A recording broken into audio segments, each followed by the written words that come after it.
Deepfake, algorithme de réservation ou encore ChatGPT. L'intelligence artificielle est bien entrée dans nos institutions culturelles.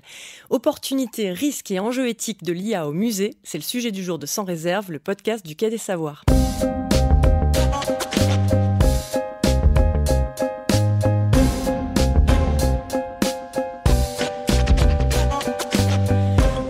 Renouveler les expériences de visite de nos publics grâce à l'intelligence artificielle. C'est ce dont nous allons discuter avec mon invité du jour, Marion Carré. Bonjour. Bonjour. Entrepreneuse, enseignante et artiste, tu es aussi cofondatrice et présidente d'AskMona. Et depuis 2017, grâce à l'IA, vous créez de nouvelles expériences au service des institutions culturelles et de leur public. Tu nous en diras plus dans quelques instants. Discuter avec Van Gogh, c'est possible. Et Mariette Escalier va nous le prouver. Bonjour Mariette. Bonjour. Et à mes côtés également, Lauriane Bissinguet. Bonjour Lauriane. Bonjour. Tu nous raconteras une performance théâtrale où des recettes de cuisine permettent de comprendre les fonctionnements de l'IA. Sans réserve, les coulisses de la médiation culturelle, c'est parti. Alors depuis fin 2022, ChatGPT est sur toutes les lèvres. C'est un outil hyper accessible qui fascine et qui fait peur aussi. Doit-on avoir peur de toi, ChatGPT ? Il est important de comprendre que je suis un programme informatique et donc je n'ai pas de sentiments ou d'intention. Je n'ai pas la capacité de causer du mal ou de nuire à qui que ce soit. Cependant, il est important de s'assurer que les informations que je fournis sont utilisées de manière responsable. Nous venons d'entendre la journaliste Sonia De Villers interroger ChatGPT sur France Inter. Et Marion, chez AskMona, on peut dire que vous maîtrisez justement son utilisation responsable depuis 2017 déjà. Comment vous est venue l'idée d'accompagner les musées avec cet outil ? C'était quoi vos premières applications ? Ça s'est fait assez progressivement. Au tout début, quand AskMona s'est lancé, on faisait de la recommandation de sorties culturelles.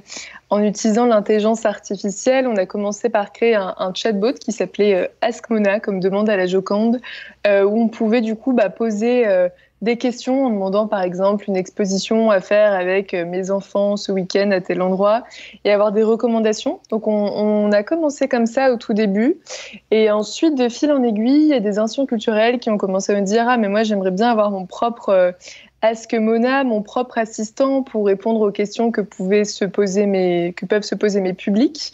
Donc on a commencé à faire évoluer notre activité sur le fait de pouvoir proposer ce type de format aux institutions culturelles. Et ensuite, ça s'est encore développé puisque de la partie avant visite, donc je réponds à toutes les questions des publics avant de venir, on a commencé ensuite à travailler sur la partie pendant la visite. Donc comment est-ce qu'on peut mobiliser ce type d'outil comme un outil de médiation, et je pense qu'on va en parler davantage. Ouais, on en parlera. C'est ça, tout à fait. Les expositions. Donc vous êtes d'abord allé sur un outil hyper serviciel pour renseigner sur les infos pratiques, etc. Effectivement, il y a quelque chose qui est très important dans notre philosophie depuis le tout début, c'est vraiment de bâtir à partir des usages et des besoins, que ce soit côté institution ou côté visiteur. Et c'est vrai que le premier gros besoin qu'on nous a remonté, en dehors de celui qu'on avait identifié sur la recommandation de sortie culturelle, c'était comment est-ce que, côté visiteur, c'est vrai que je pense qu'on a tous fait l'expérience de ces potentiels freins de visite. Il y a quelques temps encore, j'étais à Prague, je voulais savoir si je pouvais visiter avec ma valise, impossible d'avoir la réponse en temps voulu. Donc il y a cet aspect côté visiteur qui des fois peut empêcher une visite culturelle, et côté professionnel des institutions culturelles, le fait de des fois devoir répondre à des demandes assez répétitives, parce qu'il y a aussi un besoin de la part de certains publics d'être rassurés sur le fait que oui, c'est bien ouvert tel jour alors que c'est férié, ou c'est bien fermé, ou ce type de choses. Donc ça, c'était le premier besoin des deux côtés, puisque c'est vrai on traite vraiment cet aspect des deux côtés, côté visiteur et côté institution, qu'on avait identifié. Deux avantages en fait, simplifier l'accès à l'établissement en posant des questions pour les visiteurs, en ayant des infos pratiques, et aussi du coup un vrai gain de temps pour les équipes des institutions. Oui, tout à fait. Dernièrement, sur cet aspect gain de temps, on a fait un webinaire avec le Château de Chillon, par exemple, qui est une des institutions qu'on accompagne, qui estime gagner 400 à 500 heures par an. Donc c'est ce qu'ils ont chiffré de leur côté. Mais effectivement, c'est un des aspects privilégiés. Alors, on parlait de médiation juste avant. Alors, de prime abord, quand même, quand on en discute entre nous, professionnels de la médiation, pour nous, ça marche pas. Il y a quand même un impératif de contenu, la vraie nécessité de contrôler l'information qu'on va transmettre. Comment on fait ça techniquement avec ChatGPT ? Alors, c'est intéressant parce que ce problème que vous soulevez, c'est le premier problème aussi qu'on a identifié quand on a vu émerger ChatGPT Oui. et qu'on a commencé à se demander, mais tiens, qu'est-ce qui pourrait être fait en termes de médiation avec? Ce qu'on a vu, c'est qu'il y a ce frein de la véracité des informations avec ce qu'on connaît sous le nom d'hallucination. Le Oui. fait que le système, des fois, va partager des informations complètement erronées parce qu'il faut rappeler que ChatGPT, c'est une sorte de T9 avancé. Je ne sais pas si vous aviez connu dès le début des téléphones cette fonctionnalité qu'on a encore aujourd'hui qui permet de compléter, de deviner le mot d'après ou de le terminer. Effectivement, ça fonctionne de la même façon dans les grandes lignes. Donc, effectivement, il y a plein d'informations fausses qui peuvent être partagées et ça, c'est un gros frein pour la médiation. Et donc, c'est la raison pour laquelle, chez Askmona, on s'est attelé à un projet de recherche et développement dès qu'il y a eu ce début de vague ChatGPT pour se dire, chercher une façon de pouvoir contrôler la donnée utilisée par ChatGPT. Et donc, on a développé une sorte de surcouche à ChatGPT, j'appelle ça comme ça, même si c'est peut-être pas très élégant, qui permet de fournir de la donnée, par exemple un cartel, une fiche œuvre, une biographie, pourquoi pas, d'un personnage historique. Et ensuite, on fait en sorte d'avoir le même type d'usage que ChatGPT, mais avec de la donnée qui est contrôlée. Donc ChatGPT va uniquement utiliser cette base de connaissances qui lui est fournie. Donc ça, c'est un projet qui est en cours de R&D, qu'on est en train de... C'est ça.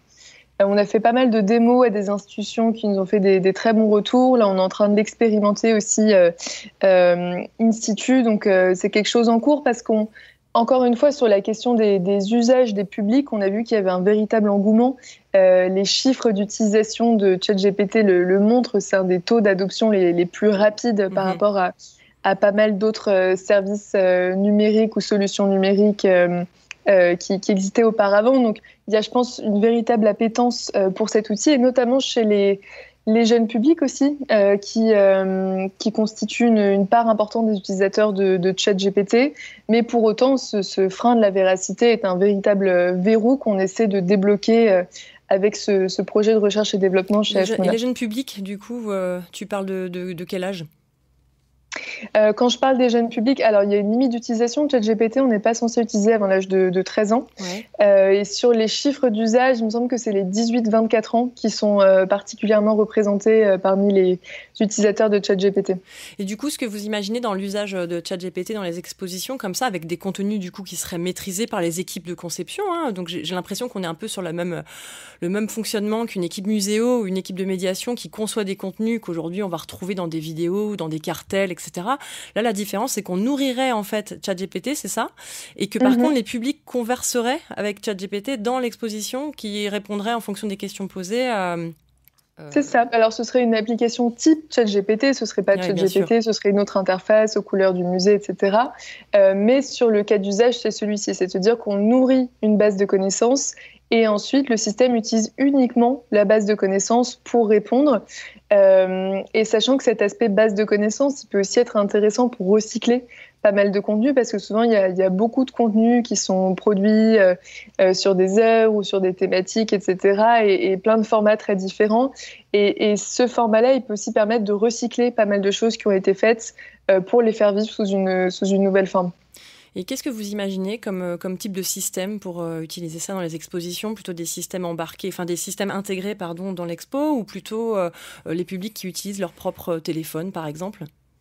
Alors, tout est possible, mais c'est vrai que nous, l'approche qu'on privilégie, c'est plutôt celle du téléphone de l'utilisateur, en se disant l'utilisateur arrive et ensuite il a juste à flasher un QR code ou nous on fait aussi de la reconnaissance visuelle, prendre en photo une œuvre et à partir de là, il peut converser avec elle. En se disant on a quelque chose qui du coup est embarqué dans le téléphone, nécessite pas de téléchargement, est assez léger et peut permettre ensuite à la personne d'avoir des contenus qu'elle peut aussi garder et emporter avec elle. On est sur quelque chose qui ressemble un peu à la réalité augmentée. C'est ça, oui, dans le sens où la réalité augmentée, ça viendrait superposer du contenu à l'œuvre. Là, c'est plutôt le mode de déclenchement. D'accord. Et là aussi, ça s'appuie sur l'observation qu'on a faite des usages des publics. On s'est aperçu qu'il y a beaucoup de gens qui prennent en photo des œuvres dans les expositions ou dans les lieux de visite. Et la réflexion de notre côté, c'est de se dire comment est-ce qu'on peut capitaliser sur cet usage-là de prise de vue pour que ça permette de déclencher du contenu. Donc c'est vraiment nos observations, on va dire, du terrain qui nourrissent les projets qu'on essaie de faire, parce qu'on pense que, et je pense que c'est aussi le danger en ce moment avec toutes ces innovations qui sont aussi de plus en plus accessibles, c'est qu'on est tenté d'innover pour innover, alors que je pense que c'est important de penser aux usages avant de penser à l'innovation. Et tu parles des usages, justement, sur le téléphone portable. Vous avez pu interroger un peu des publics ou avoir des retours publics sur l'envie d'utiliser leur téléphone dans les expositions. Il y a des études qui existent qui disent parfois aussi qu'ils ont envie de déconnecter un peu. Qu'est-ce que vous observez, vous ? Alors nous, on a fait des enquêtes terrain sur des lieux où on a déployé des dispositifs parce que, pareil, on est curieux de savoir comment est-ce que c'est reçu. Au-delà, bien sûr, on a des statistiques, on a un certain nombre de choses où on peut voir quels sont les usages, mais on avait envie d'avoir du ressenti.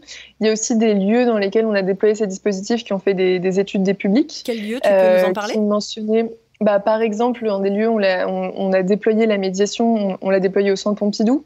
On vient aussi de lancer un format pour l'exposition Naples à Paris au Louvre, où c'est plus un format enfant cette fois-ci. Donc il y a aussi de la reconnaissance visuelle, mais c'est des contenus qui sont pensés pour un usage accompagnant enfants et qui visent vraiment à nouer des dialogues autour des œuvres. C'est un support pour ensuite éveiller le regard, nouer des dialogues. Et on essaie, tu mentionnais ce point on n'a pas forcément envie d'utiliser son téléphone pendant la visite. Et en fait, il y a plein de modalités qui peuvent permettre de ne pas être collé au téléphone. Ce que j'étais en train d'expliquer vis-à-vis des enfants. Mais aussi, par exemple, au Centre Pompidou, il y a la possibilité d'écouter des podcasts. Donc, en fait, le chatbot est plus pour eux une sorte de hub de contenu qui permet en fait de redistribuer ensuite et de donner accès à plein de contenus qu'ils ont créés au préalable, que ce soit des vidéos, des podcasts, du texte. Et en fait, ce qu'on observe quand on va poser la question, c'est que et qu'on va sur le terrain, c'est qu'effectivement, il y a des personnes qui ont envie de n'avoir absolument rien et d'être en rapport direct avec les œuvres. Mais il y en a d'autres aussi qui ont besoin d'avoir, ne serait-ce que des fois des premiers éléments, si elles ne sont pas hyper familières du sujet. Et après, c'est intéressant aussi de varier les modalités d'interaction, parce qu'il y a des personnes qui vont être plus sensibles à l'audio, d'autres au texte. C'est au fond quelque chose d'assez personnel. Donc c'est vrai que dans la mesure du possible, on essaie à chaque fois d'avoir différentes modalités d'interaction et de contenu, de formats qui sont proposés pour que chacun puisse vraiment picorer pour piocher ce qui lui semble le plus pertinent. Ouais, c'est une forme de parcours complémentaire qui permet un peu le côté inclusif du musée. Il y a plusieurs formats différents qui sont proposés et le public choisit picore, comme tu dis. C'est ça, exactement.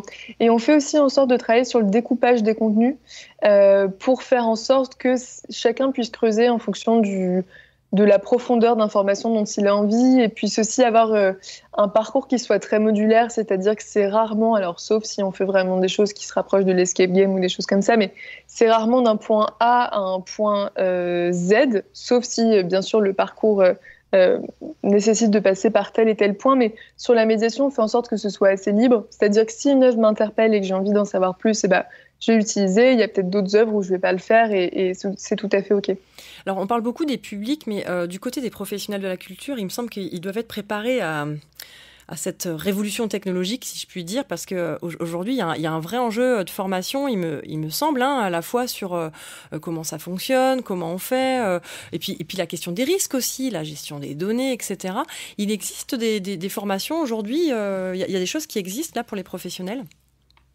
Alors, je ne vais pas te faire de pub pour Askmona, mais nous, c'est le genre de choses qu'on fait. Mais je pense qu'il y a d'autres acteurs aussi qui développent ce type de formation. Je pense que ce qui est assez important en tant que professionnel de la culture au sens large, c'est une approche avec deux faces. Il y a le premier aspect qui est celui des opportunités.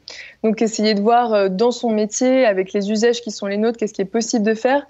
Et souvent, on a une vision assez limitée des applications de ChatGPT. C'est-à-dire qu'on va souvent penser à ChatGPT va produire des choses pour moi, va produire du texte, je vais lui demander de faire ci ou faire ça. Et des fois, on est très déçu vis-à-vis de ce type d'utilisation de ChatGPT parce qu'on a des choses inexactes et que ça ne colle pas tout à fait. Alors qu'en fait, il y a plein de façons dont on peut venir utiliser ChatGPT pour lui demander, je ne sais pas, de reformuler, de rendre plus accessible tel texte. On peut aussi lui donner un input, une donnée en entrée en lui demandant de reformuler comme ci ou comme ça.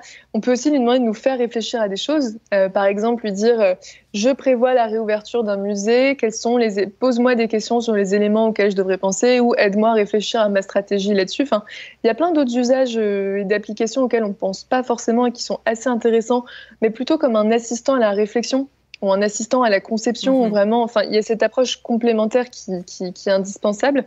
Donc ça, c'est sur les opportunités. Et après, sur les risques, il y a aussi beaucoup de choses à connaître vis-à-vis du fait, quand on l'utilise sur la version gratuite, par exemple, ne pas mettre de données confidentielles dedans.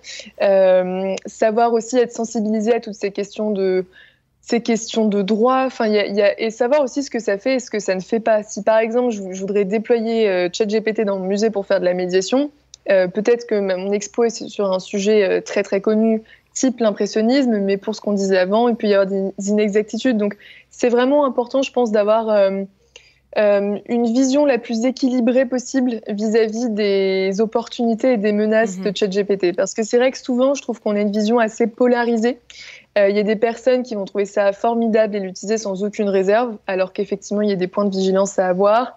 Et il y en a d'autres qui vont, et je parle pas forcément dans la culture, mais même dans le débat public en règle générale, qui vont diaboliser cet outil. Et il y a aussi cet enjeu de est-ce qu'on va être remplacé par ChatGPT ? Et je pense que là, c'est peut-être plus à un niveau de dirigeant ou de manager. Je pense qu'aujourd'hui, c'est absurde de se dire qu'on va remplacer des personnes par ChatGPT parce que ChatGPT peut aider à faire gagner du temps sur certaines tâches, mais ça ne peut pas remplacer quelqu'un dans sa globalité et c'est absolument pas intéressant non plus d'avoir ce type de perception-là. Donc il y a beaucoup de choses à démystifier vis-à-vis de cet outil-là. Il y a un vrai enjeu de sensibilisation en fait.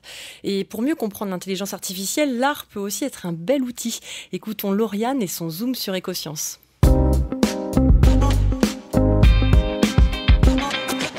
Alors Marlène, il n'y a pas longtemps, j'ai appris qu'on pouvait cuisiner des intelligences artificielles. C'est l'artiste et performeuse Magali Desbazeilles qui nous livre ses 45 recettes du quotidien, rapides et faciles.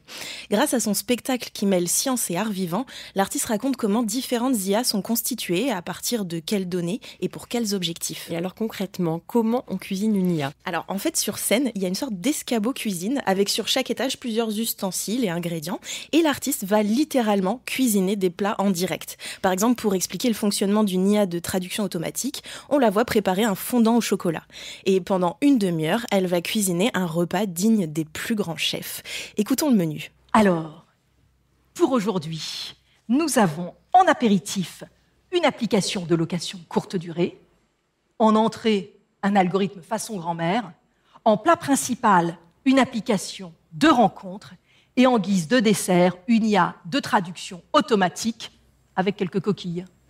Alors ce spectacle, il a été créé dans le cadre du groupe artistique d'exploration scientifique, aussi connu sous le nom de GAES. Et qui est organisé par l'atelier Art Sciences en collaboration avec le Quai des Savoirs, le MIAI Grenoble et l'Institut Amity. Oui, c'est ça. D'ailleurs, on en a déjà parlé dans un précédent épisode intitulé « Vous avez dit Art Sciences ». Et ce groupement, il présente l'avantage de faire se rencontrer des chercheurs et des artistes pour collaborer autour de sujets comme l'IA. Et pour ce spectacle, Magali Desbazeilles a pu nourrir sa réflexion en travaillant avec Jean-François Bonnefond, un chercheur en psychologie cognitive, spécialiste notamment des dilemmes moraux posés par les véhicules autonomes. Et le but de ces recettes aux saveurs algorithmiques, il est multiple. C'est d'inviter le public à avoir un regard prospectif et à se questionner sur les enjeux sociaux, économiques et juridiques liés à l'usage des IA dans notre quotidien, que ce soit au travail, dans les métiers de la santé, dans les loisirs ou même dans les rencontres amoureuses, #Tinder. Mais la performance met aussi l'accent sur les biais implicites, les discriminations que les IA peuvent induire et plus largement sur ce qu'elles révèlent de nous. Merci Lauriane, et pour plus d'infos, rendez-vous sur ecosciencessud.fr. Vous écoutez toujours Sans réserve, le podcast de la médiation culturelle, et aujourd'hui on s'intéresse au déploiement de l'IA dans les musées. Alors, Lauriane vient de nous parler d'une performance artistique. Marion, tu es toi-même artiste et tu explores les relations entre art et IA. Est-ce que tu peux nous parler de ton projet Selective Memories ? Donc pour vous parler déjà un petit peu du contexte du projet Selective Memories, c'est quelque chose que j'ai réalisé pendant une résidence d'1 an qui était organisée en Écosse par l'Institut français d'Écosse, le Goethe Institute, la Librairie nationale d'Écosse, et il y avait aussi un laboratoire de recherche qui faisait partie des partenaires. Et en fait, tout mon sujet pendant cette résidence, qui était vraiment la thématique de la résidence, c'était les liens entre archives et intelligence artificielle. Et c'est déjà des choses que j'avais explorées dans des travaux préalables. Ce que j'ai souhaité faire pendant cette résidence, c'était vraiment d'interroger le lien entre les fausses nouvelles, les fausses informations, les fake news et les archives. Et en fait, j'ai utilisé les archives comme un matériau pour provoquer des réflexions autour de ces sujets-là. Déjà, j'ai passé pas mal de temps à interroger des historiens, des archivistes, mais aussi d'autres personnes qui travaillent sur les sujets des fausses informations pour comprendre un peu quels étaient les parallèles qu'on pouvait nouer entre ces différents sujets. Et après, ce que j'ai fait, c'est que j'ai vraiment créé des fausses archives. Donc, on était en 2021 à ce moment-là, donc j'ai utilisé GPT-2, qui est un peu le grand-père de ChatGPT actuel, qui utilise plutôt GPT 3.5. Et en fait, je l'ai nourri avec une sélection d'archives de la Librairie nationale d'Écosse. Et en fait, en termes d'archives, ce que j'ai choisi, c'est des archives qui s'appellent des broadsides, qui sont en quelque sorte l'ancêtre du tabloïd. Donc, c'est des textes qui sont vraiment autour de faits divers, de procès. Et j'ai choisi ces textes-là parce que j'ai trouvé qu'ils avaient déjà initialement une relation un peu complexe avec la réalité, puisque l'objectif, c'était de vendre. Et donc, c'était déjà des textes assez sensationnalistes qui souvent portaient sur des procès qui sont eux-mêmes des événements qui ont pour vocation de déterminer ce qui a eu lieu ou non.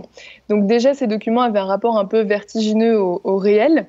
Et donc, ce que j'ai fait, c'est que j'ai sélectionné 500 textes sur tout l'ensemble de données qui est disponible sur la Data Foundry, qui est une sorte de portail open source de la Librairie nationale d'Écosse. Et ensuite, ces 500 textes, je les ai donc donnés à GPT-2. Et avec GPT-2, j'ai donc nourri plein de faux textes d'archives et j'en ai gardé 100. Et ensuite, j'ai constitué un jeu de données final avec 100 faux textes d'archives. Volontairement, j'ai gardé des textes qui étaient très troublants et vraiment très proches des archives initiales, et d'autres qui étaient un peu plus farfelus, où, je sais pas, des personnages rentrent par les fenêtres, où il y a des choses qui sont pas logiques dans la suite d'actions. Et dans les textes initiaux, donc des véritables archives, j'ai aussi gardé des choses qui étaient des faits divers un peu saugrenus. Je sais pas, il arrive que des personnes sont censées être décédées, en fait revivent. Enfin, il y a tout un folklore aussi dans ces documents-là. Donc, de toute façon, les deux jeux de données étaient assez étranges. Et ensuite, je les ai mis en scène dans un triptyque de 3 œuvres. Le premier, c'était une installation qui a lieu à la bibliothèque de l'École nationale des chartes, où en fait, ce que j'ai fait, c'est que j'ai installé donc 3 imprimantes matricielles qui sont des vieilles imprimantes qui impriment sur des rouleaux de texte. Et donc, j'ai programmé exactement, qui se déroulent en continu, que j'ai installé sur les hautes étagères du coup de la Librairie nationale d'Écosse. Et en fait, on a donc cette installation avec ces imprimantes qui impriment en continu les textes générés. Et ce que je cherchais à faire avec cette première installation, c'était vraiment mettre en scène l'aspect génératif de l'intelligence artificielle, cette espèce de génération continue et le flot de texte que cela produit.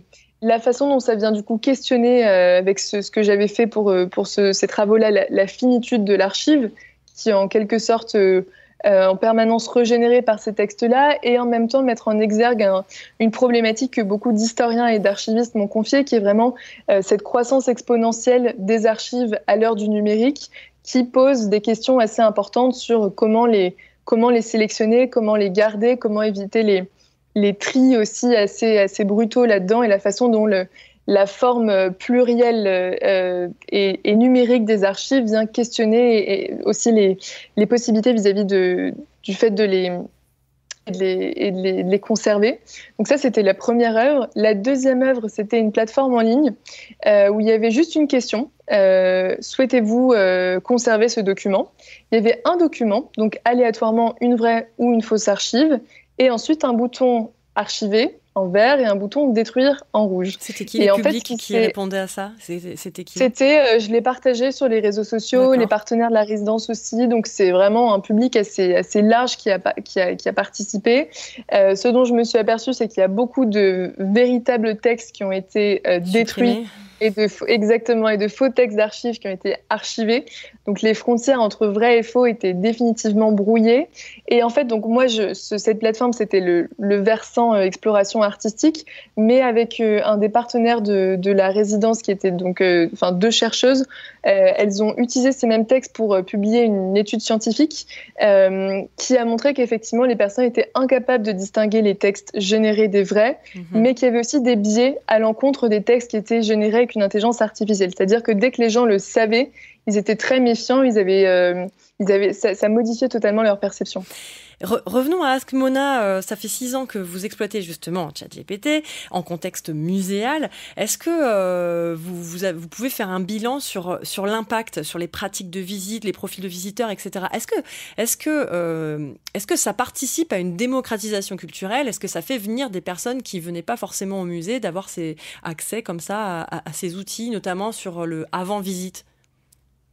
Alors, sur le avant-visite, on a des chiffres d'utilisation qui montrent que c'est des outils qui sont globalement très utilisés et qui sont notamment aussi utilisés à des heures où il n'y a pas forcément de personnes pour répondre. Donc, c'est certain que ça permet à des publics d'avoir des réponses à des questions pratiques qui leur permettent ensuite de venir.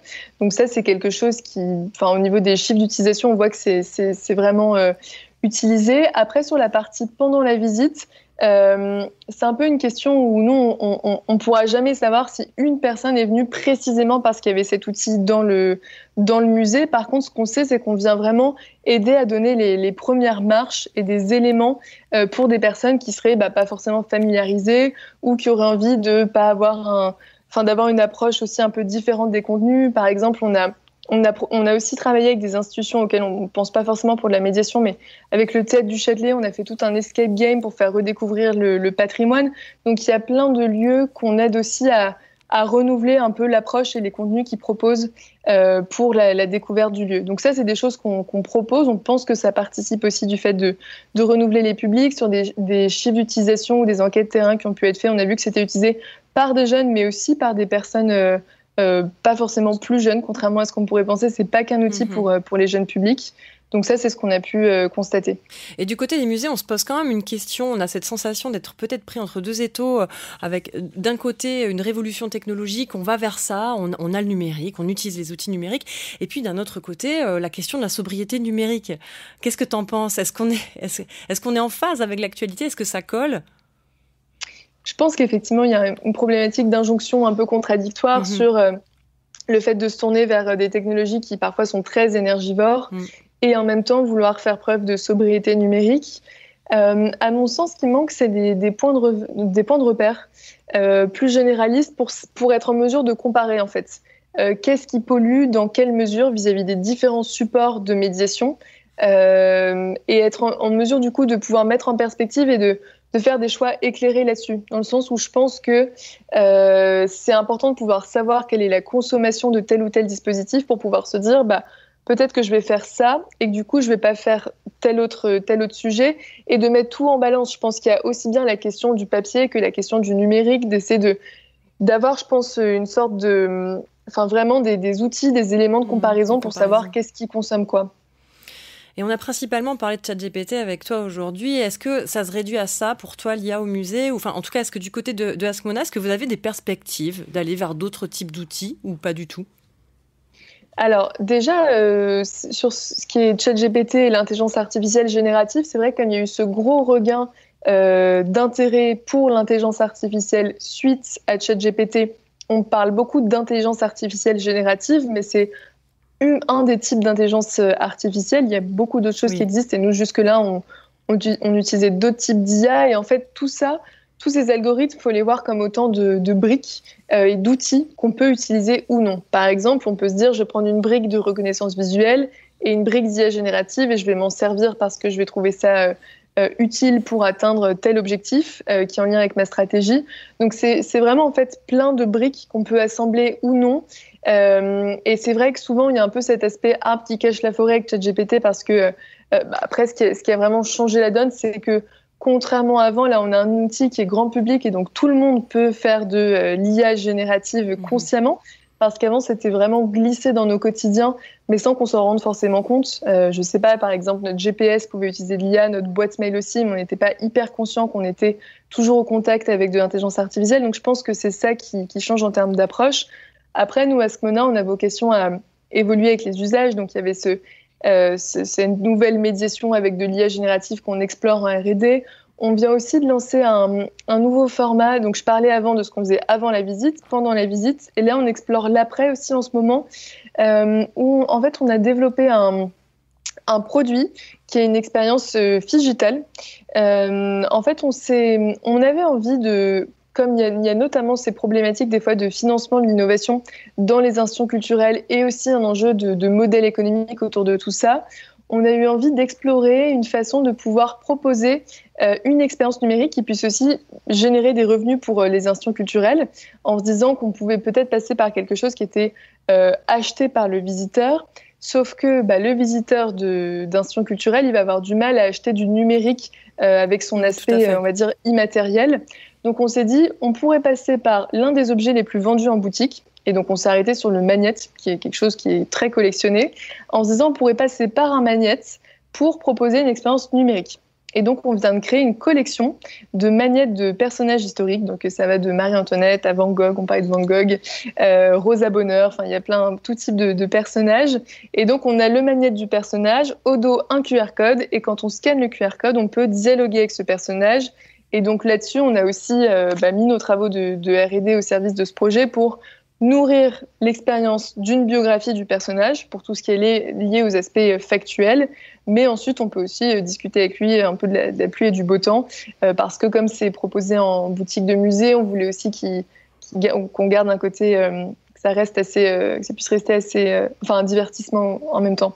Et tu parlais de Van Gogh, justement, Mariette a identifié un projet avec des intelligences artificielles et Van Gogh développé par une start-up de Strasbourg. Écoutons-la.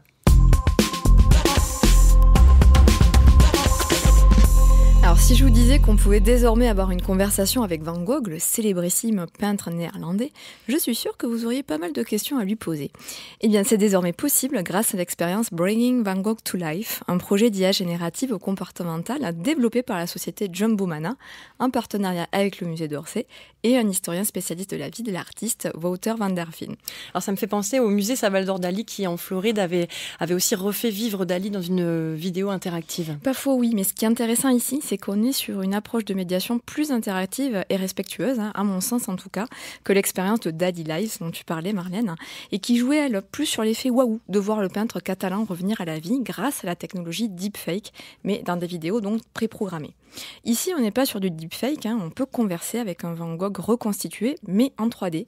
Donc déjà, on sait que c'est une reconstitution, ce n'est pas aussi dérangeant que peut l'être le réalisme des deepfakes, sans parler de l'enjeu éthique du fait de faire revivre, avec un tel réalisme, une personne décédée sans son consentement. Donc c'est un avatar virtuel. Voilà, tout à fait, et c'est ça qui renforce du coup cette distanciation, et c'est bien mieux, je trouve. Un avatar donc, avec qui on peut dialoguer en instantané, et avec l'accent hollandais bien sûr, grâce à des réponses imaginées par une IA à partir d'une base de données.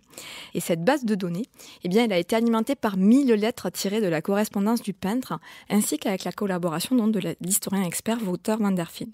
Plus qu'un simple chatbot, cette technologie, elle interagit véritablement avec vous en ayant pour ambition de se rapprocher au plus près de la personnalité de l'artiste.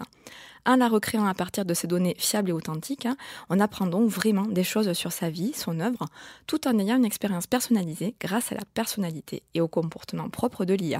Tu as des infos sur les questions posées par les publics ? Alors, vous vous en doutez, celle qui revient le plus souvent apparemment, c'est la fameuse histoire de l'oreille coupée. Pourquoi il s'est coupé l'oreille ? Oui. Et on apprend ainsi donc dans quel contexte personnel en fait Van Gogh a été poussé à commettre cette automutilation. Donc, si vous aussi, vous avez envie de demander à Vincent Van Gogh s'il était sous l'emprise d'une quelconque substance illicite lorsqu'il a peint les volutes de la nuit étoilée, rendez-vous à Auvers-sur-Oise pour l'exposition éponyme Van Gogh à Auvers-sur-Oise les derniers mois. Merci Mariette. Pour plus d'infos et puis pour entendre un extrait de Van Gogh, rendez-vous sur le site de Jumbomana.